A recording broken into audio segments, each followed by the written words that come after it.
people can find it difficult to measure the impact that a YouTube campaign is having on their overall marketing strategy. They tend to look at the YouTube campaign at face level. And if that campaign hasn't generated them a few conversions within maybe the first 2 weeks or even 1 month, they tend to turn the campaign off because they think it's just wasting money. Hey, how's it going? My name's Adrian and I manage over $1 million in media spend per year. In this video, I'm gonna take you through how you should be viewing YouTube campaigns to then later on measure the impact that campaign is actually having on your marketing strategy as a whole. I'm gonna break this video down into 3 sections. So the first section is going to try to explain how you should be viewing YouTube as a channel. Then the second part of the video, I'm gonna take you through a few different case studies, I suppose, of how I've been able to measure the impact that a YouTube campaign has been having on the Google Ads account and also on other parts of the funnel, just the marketing strategy as a whole. The third section, I'm going to take you into the Google Ads platform and show you, a setting that a lot of people don't, I suppose, know or change, which can really help you measure the impact that your YouTube campaign is actually having on your Google Ads account. So let's get into it. So when it comes to YouTube, I'm gonna kind of explain it from the perspective of TV. Users or audiences, right? When you watch a YouTube campaign or watch a TV advertisement, I suppose, you don't have like a link to click on to go to the website or to go and purchase it straight away, right? I'm just using Officeworks as an example. Officeworks is a large company here in Australia. If you're watching, an Officeworks commercial, you'll remember Officeworks, right? But you're not buying anything from Officeworks at that point in time, right? Maybe, a week down the track when you need some office accessories, if that's paper or notebooks or whatever, well, you're gonna remember that and you're gonna go to Officeworks. And that could be linked to that particular TV ad that you watched 2 weeks ago. Now, to measure that on TV is much more difficult. But the point is it's the long-term impact that ad had on that user. They went to Officeworks because at that particular time, they needed a notepad and they remembered, oh, that's right, what about Officeworks? Because they're recalling that ad subconsciously, possibly, but that's really what's bringing that user or prospect through the door. Now you've got to take that and apply it to YouTube. I don't know about you, but I don't think I've ever clicked on a YouTube ad in my life, but I remember it, right? So now, if we kind of break that down even further and we look at just a general business, maybe a business that's selling beauty, cosmetics, maybe makeup. If you see that brand on YouTube, you will most likely not interact with them directly through the app. But maybe over 2 weeks, you see that brand ad, we'll say 6 times as an example, right? 6 times within the last 2 weeks. And now your makeup has ran out, okay?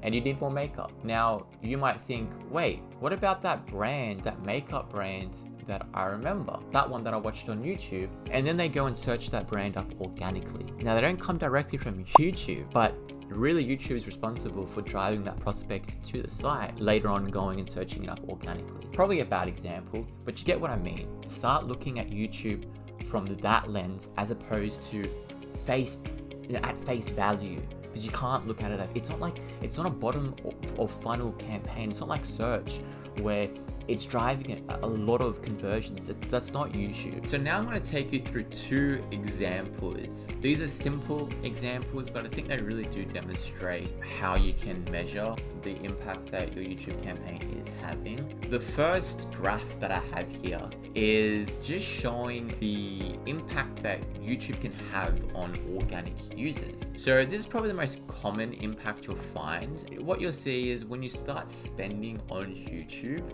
there is an uplift in search volume organically. When someone watches a YouTube ad, they don't click on the YouTube ad at first, but later on, they will go and search up that brand organically. And that's why you will see an uplift or an increase in search volume for your brand after launching your YouTube campaign. So that's really the first thing that you can look at. And it's really easy. Just go onto Google Analytics, have a look at organic users from when you started running YouTube and compare that with the previous period and see, is there an uplift in brand searches? Now, the second example here is a bit more complex, right? I mean, it's not crazy complex, but I wanted to give you a different now perspective on what you could see. Maybe you won't see an increase in organic users for your brand. This is where you've got to be creative, right? This really does come down to experience. I can direct you in the right direction, but you've just got to put yourself in the prospect's shoes and think, okay, what are the possibilities? How could this YouTube campaign, is it having an impact on direct? Is it having an impact on organic? This second graph shows that YouTube had a real positive impact on generic search campaigns. When we started spending more on YouTube, right, going into the later months, you can see that conversion volume starts to really increase, right? And the thing that I want to point your attention to as well is spend, right? So it's not like we started spending more on generic search. It's not that conversion volume increased as a consequence of spending more on, you know, our generic campaigns. That's not the case, right? The case really is when we started spending more on YouTube, conversion volume started to increase. And you're probably wondering why. Well, you've got to put yourself again in the footsteps of the prospect. So, you know, let's use an example. Let's use furniture as an example. Brands that sells home decor furniture. So, you know, what might happen is someone may be watching a YouTube video, okay? And it's a great YouTube video. They want to finish that YouTube video, but during that YouTube video, they see an ad for a company that is selling furniture, right? And, you know, they actually are in the market for furniture at this particular time, okay? Now, they finish the video and then they think, oh wait, you know what? Now that I've finished the video, let me go and search up some cool furniture that I can buy for my home. But they can't remember that particular brand name, right? So they'll go and they'll just type in, you know, furniture companies Sydney or a real generic term like that. And then the first search ad that appears is from the exact company that they saw that ad for. And they think, oh, that's right, it's that brand. They click on the ad and then, you know, they convert. That's what's happening here. And I could speak on this topic for hours, truthfully, but another correlation that you could find is an increase in conversion rate. So now that you started running YouTube, if you have a look at your generic search campaigns, is there an increase in conversion rate? Maybe there isn't an increase in search impressions, but there's an increase in conversion rate because your YouTube campaign is driving higher intent searches, right?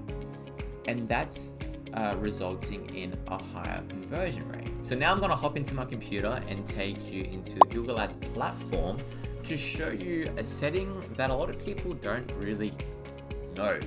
So I'm in a Google Ads account, and the first thing you will want to do is navigate to Tools and Settings, hit Measurement, and go to Conversions. Now, when you go to Conversions, you want to click on the primary conversion event that you are optimizing towards. Click on the Edit Settings option, and you will be directed here.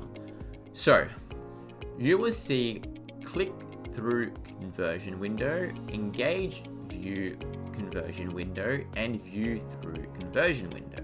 Okay, the one that you want to click on is this engaged view conversion window. Press drop down and you will see it say this, right? So it says select how long to track conversions after a video engagement. Basically, what this is saying is, if you are running a YouTube ad and someone watches your YouTube ad, okay, if they go to your website, you know, 3 days after they watch that ad organically and they convert, if your window is set to 3 days, then Google will track that conversion under the YouTube campaign, because ultimately it assisted that conversion.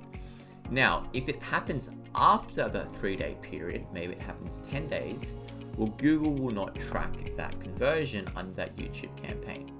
Now, the thing that I want to note here is this setting at default is set to 3 days. You actually need to click on it and change the window that you want to be tracking. Now, I just set it to 30 days. I think 30 days is the longest you can set it to from memory. Oh, no, you can set a custom window. I set it to 30 days personally. I think 30 days is good enough.